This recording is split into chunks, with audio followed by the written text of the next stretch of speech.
Here in America, we don't remember that. But they remember that because that was said something, and I remember in the heat of campaign is when he said it. And since then, he has said that, yes, he's more interested in creating jobs here in America than anywhere else. But this one is really a great chunk of work. They're very good at it, so they will get piece of it. If you're looking for a different kind of Hindi movie to see, you might want to check out a new one releasing this weekend called Tum Milo To Sahi. It stars Dimple Kapadia and Nana Patekar, so from an older generation of Bollywood actors and actresses. And there are two other couples in the film as well. Essentially, it's a romantic comedy, but it's supposed to be low on the melodrama and more on how these different stories intersect. One of the couples is about the meeting of the souls. A second couple is about the meeting of minds, and the third couple is about the meeting of hearts. And you see how these different stories connect with one another, and really about love, both old school and new school. Nothing about money? Nothing about money. We've been talking a lot about economics and jobs and money today. A lot of us have been switching technology, not having a landline, using a cell phone instead, not getting cable TV, just watching TV programming on our computers. But the cable companies have found interesting ways to keep up with the changing technology and make sure that we still have some dependence on them.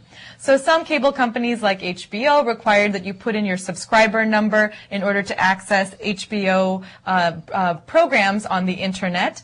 And we also have situations where people dropped Comcast cable, for example, thinking, I have a computer, I have internet, what more do I need?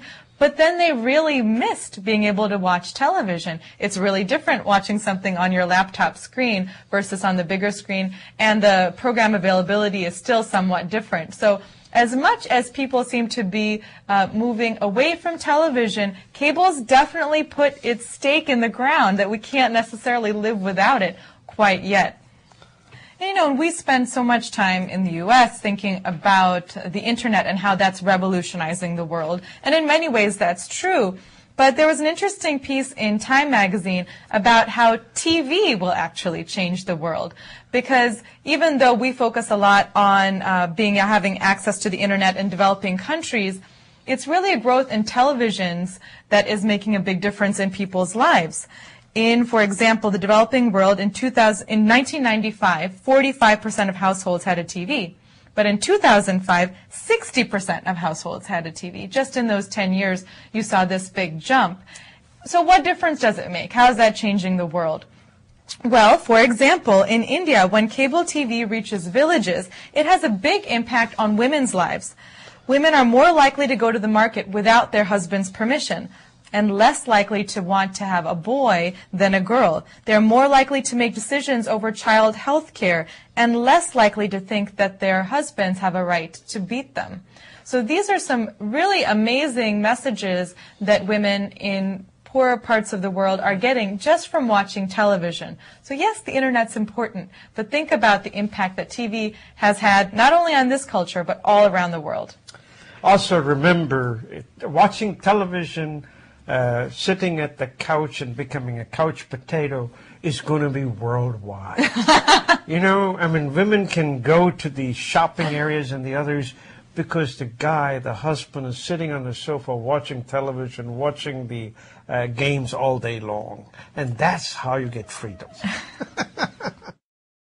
Well, it's Easter weekend, and we hope that you're gathering with family and friends to celebrate the holiday. If you're feeling particularly charitable, there are more ways in which you can help Haiti, which is still in need of great support from all of us. The International Relief and Development Organization is having a fundraiser this Thursday, April 8th in Arlington, Virginia, and we encourage you to attend. And, of course, I encourage you to go to Tidal Basin and watch those blooming cherry blossom, because they will be at the peak. And I know that driving in that area will be hazardous to you, so you park somewhere and walk over there. It's going to be also beautiful weather. That's all we have for you this week on In Conversation. Thank you so much for joining us. And have a great weekend. Namaste. Namaste.